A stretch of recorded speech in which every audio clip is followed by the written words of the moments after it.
नमस्कार, मैं विनय वर्मा और आप मुझे कुंडली रहस्य चैनल पर देख रहे हैं। आज की इस वीडियो में हम बात करने वाले हैं एमबीए करने के सही योग के बारे में।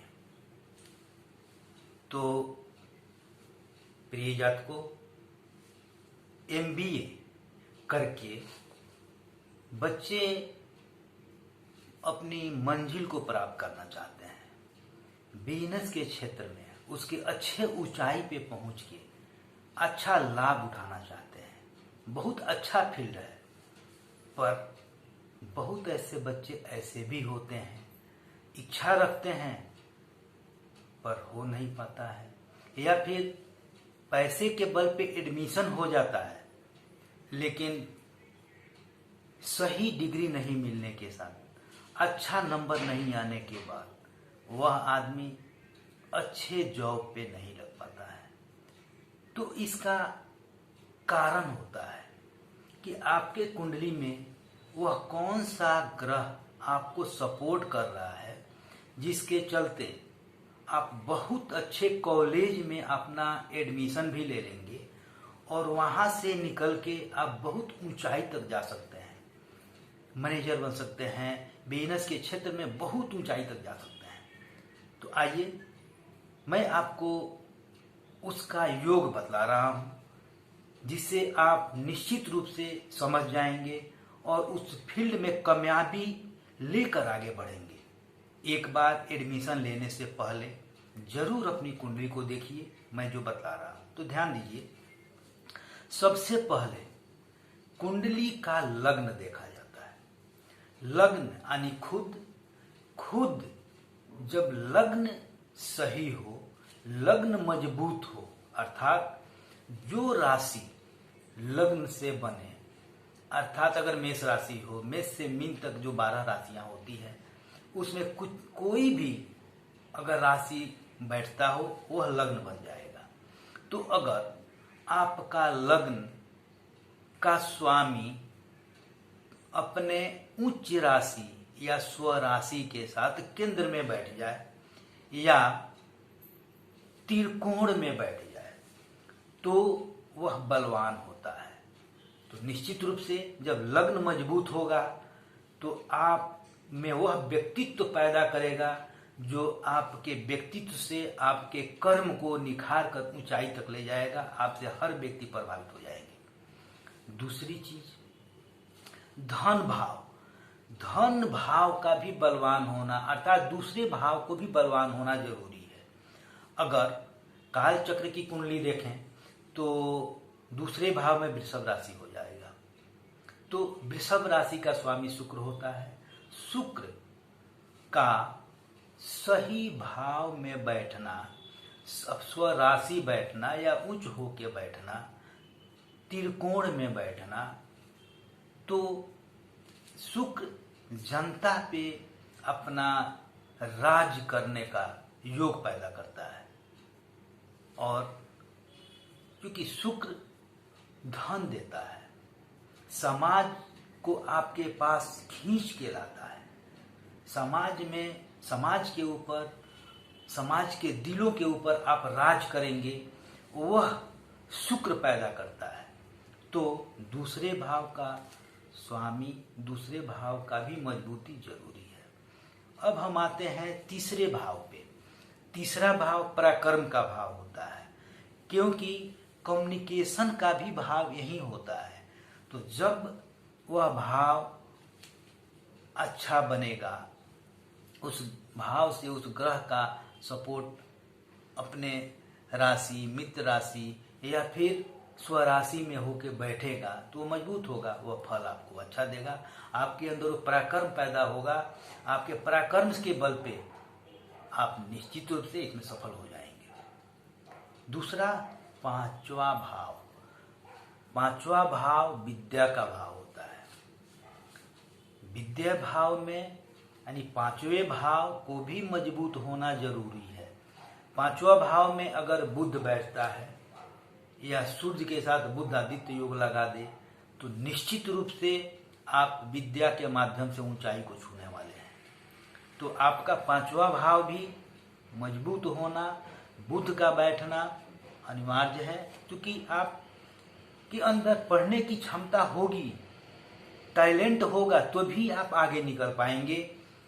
और उच्च शिक्षा के लिए जब हम देखते हैं, जब आप ग्रेजुएशन कर लेते हैं, तो अगर आप एमबीए करने का प्रयास करते हैं, तो उच्च शिक्षा प्राप्त करते हैं, तो उसके लिए 9वें भाव को देखा जाता है। 5वां भाव, फिर 9वें भाव। 9वां भाव भाग्य का भाव है, और वहीं से उच्च शिक्षा का भाव देखा जाता है। एमबीए की डिग्री लेनी है तो निश्चित रूप से 9वें भाव को भी देखना जरूरी है, क्योंकि 9वें भाव भी बलवान होना जरूरी है, तो ही आप उच्च शिक्षा प्राप्त कर पाएंगे। एमबीए में ढंग से नंबर लेकर पास कर पाएंगे, अच्छे डिग्री लेकर आएंगे तो अच्छे मुकाम पे पहुंचेंगे, तो वह 9वें भाव से देखा जाता है। अब 10वें भाव को देखिए। 10वां भाव आपके कर्म का भाव है, नौकरी का भाव है, और इस पे देखा जाए तो निश्चित रूप से जब 10वें भाव अच्छा रहेगा, मजबूत रहेगा, तो आप कर्म अच्छा करेंगे, अच्छी नौकरी प्राप्त होगी, राजस्व की प्राप्त होगी। अब देखते हैं एकादश भाव। एकादश भाव भी मजबूत होना जरूरी है, क्योंकि मैनेजमेंट को अगर देखना है, क्योंकि जब आप एमबीए करेंगे तो मैनेजमेंट को संभालेंगे। किसी भी इंडस्ट्री में, किसी भी बड़े कंपनी में अगर आप जाते हैं तो मैनेजमेंट ही संभालेंगे। अगर एमबीए आप किए हैं तो वहाँ एकादश भाव को भी मजबूत होना जरूरी है। तो प्रिय छात्रों, या हम ये कहें कि आप भाव तो समझ गए, अब आप ग्रह के बारे में समझिए कि ग्रह, कौन सा ग्रह आपको सपोर्ट करेगा तो आप अच्छा बनेंगे। तो निश्चित रूप से आप ध्यान दीजिए, ग्रह सबसे पहले गुरु का बलवान होना जरूरी है, क्योंकि मैनेजमेंट अच्छे मार्ग पे ले जाना, अच्छे कर्म कराना, उच्च शिक्षा प्राप्त कराना, बड़े लोगों को, गुरुजनों के संपर्क में जाकर अच्छा ज्ञान प्राप्त करना, और फिर अच्छे समाज के माध्यम से अच्छी कंपनी पकड़ना, अच्छे संपर्क बना लेना और ऊंचाई तक पहुंच जाना, यह गुरु देता है। आपके कर्म को संवार देता है। गुरु, देवताओं का गुरु बृहस्पति, अमृत का गुरु तो अमृत का खान होते हैं, और जब गुरु मजबूत होगा तो निश्चित रूप से आपके एजुकेशन लाइन में आपके मार्गदर्शक भी अच्छे मिलेंगे, जो आपको ऊंचाई पे लेके जाएंगे। अब गुरु केंद्र में हो या त्रिकोण में हो, अर्थात 5वें केंद्र में हो और 5वें और 9वें भाव में हो, या स्वराशि का होकर या उच्च का होकर, अगर 9वें धनु राशि, मीन राशि या फिर उच्च का कर्क राशि में बैठे तो भी बहुत अच्छा होता है। केंद्र में बैठ जाए अति उत्तम। तो गुरु का भी बलवान होना जरूरी है। अब गुरु के बाद बुध ऐसा ग्रह है जो निश्चित रूप से आपका मजबूत होना ही चाहिए, क्योंकि बुध अगर मजबूत होगा तो निश्चित रूप से आप बोलने में, आपकी वाणी, आपका व्यक्तित्व निखरेगा, आपकी वाणी में वो जादू होगी जो लोगों को प्रभावित कर पाएंगे। आप मार्केटिंग में हैं, फील्ड में हैं, सबसे बड़ा चीज बुद्ध है, क्योंकि आप अपने बुद्धि के माध्यम से, बोली के माध्यम से, व्यवहार के माध्यम से समाज पे छाने वाले हैं।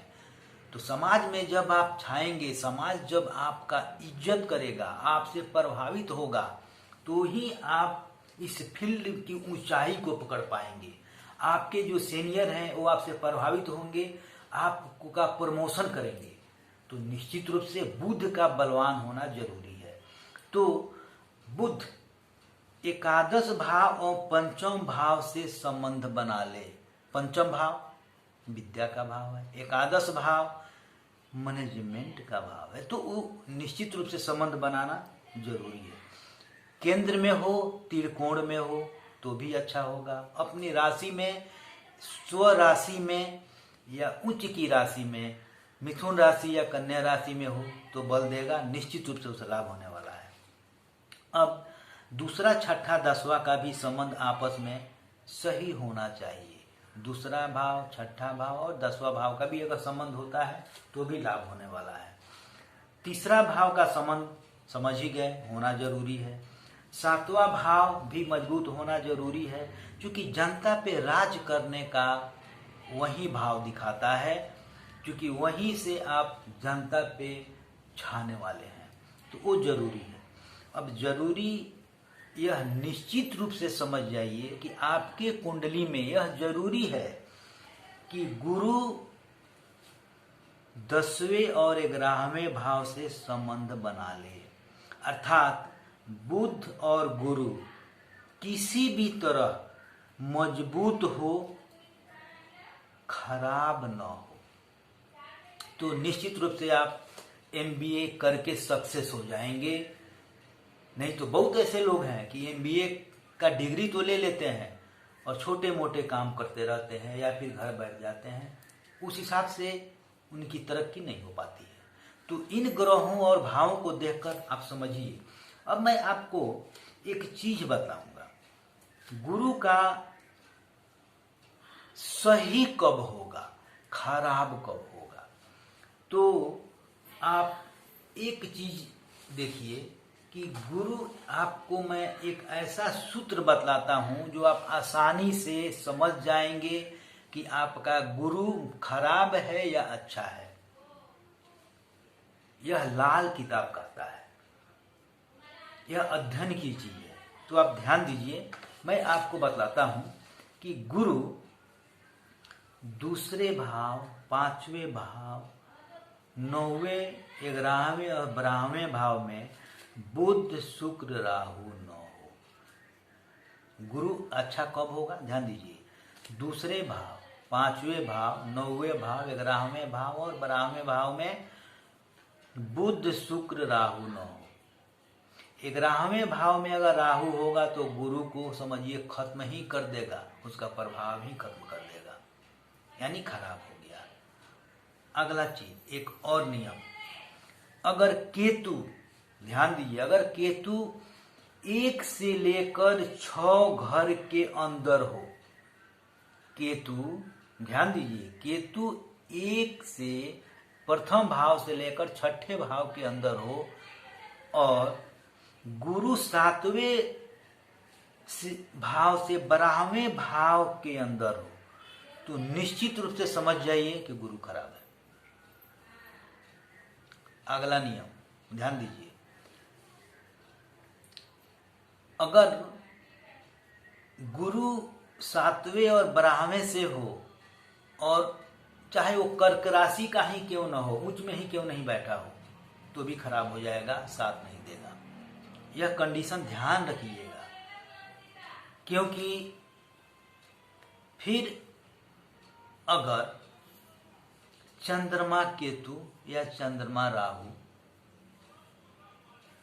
सूर्य केतु या सूर्य राहु कुंडली में कहीं पर भी बैठ जाए,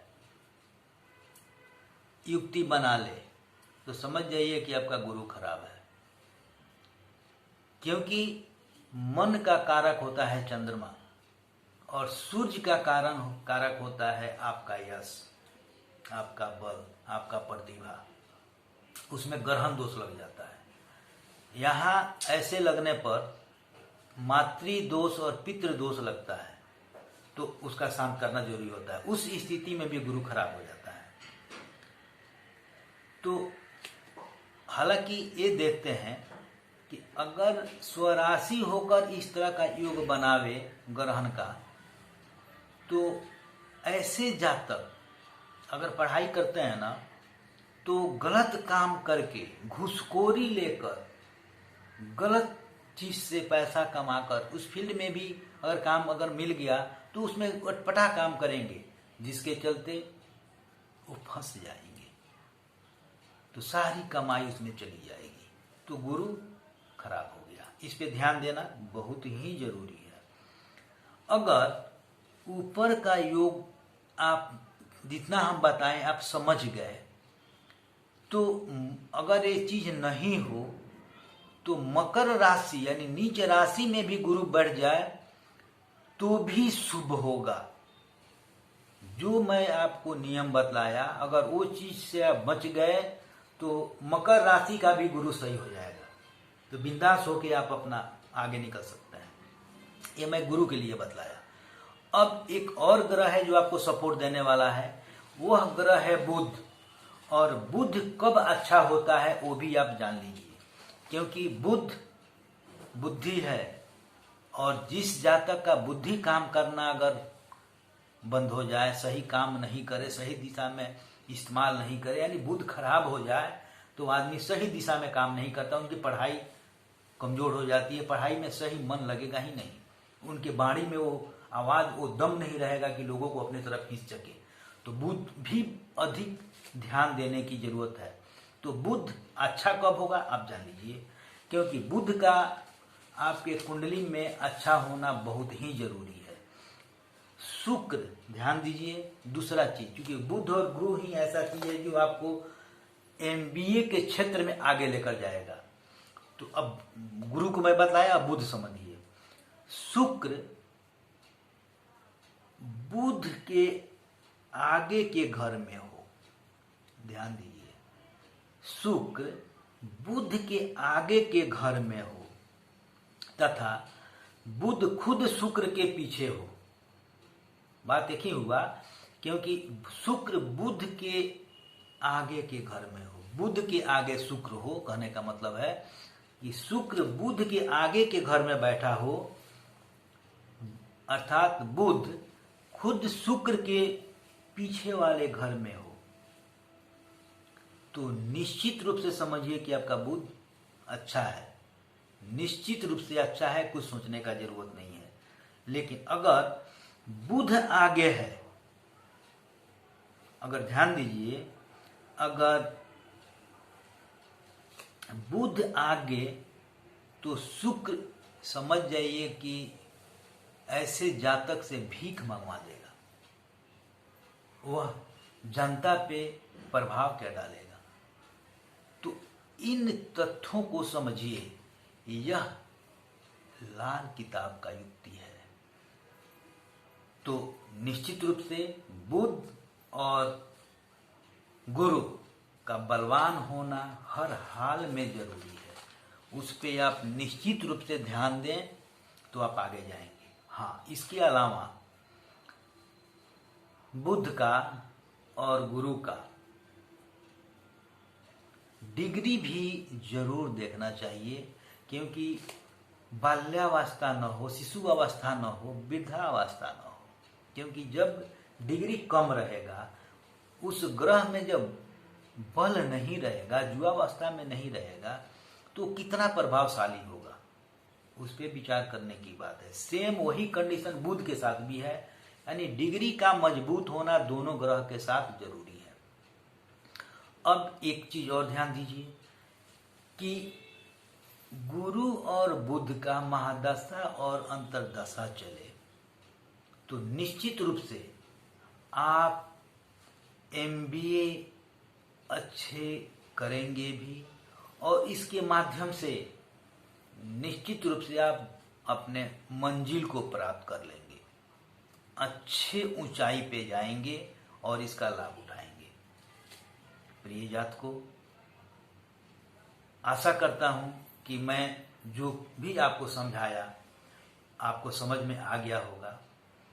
अगर आपके पास कुंडली है तो मेरे वीडियो की एक एक बात को अपने कुंडली से तौल कर अध्ययन कीजिए, क्योंकि आज बच्चों के सोच में, बच्चे के गार्जियन के भी सोच में बना रहता है कि मेरा बेटा मेरा बेटी एमबीए करे, और एमबीए करने के बाद अच्छे सेक्टर में जाकर अपने ऊंचाई को प्राप्त करे, अपने अच्छे मंजिल को प्राप्त करे, अच्छा धन कमाए। तो प्रिय जातकों, आप निश्चित रूप से इस वीडियो को ध्यान से देखें और अपनी कुंडली से उसको मिलान करें। जो मैं समझाया, आपके कुंडली में अगर वैसा योग है तो निश्चित रूप से आप आगे बढ़ने वाले हैं और आप अच्छा करेंगे। ध्यान दीजिए, अगर कोई उसमें त्रुटि आए तो उसका समाधान कीजिए। आपको दिक्कत महसूस हो रहा हो, नहीं समझ में आ रहा हो, तो आप हमसे कांटेक्ट करें।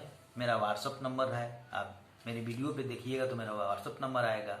वीडियो पे अपना कुंडली डालें, आप हमसे संपर्क करें, मैं आपका समाधान करूंगा।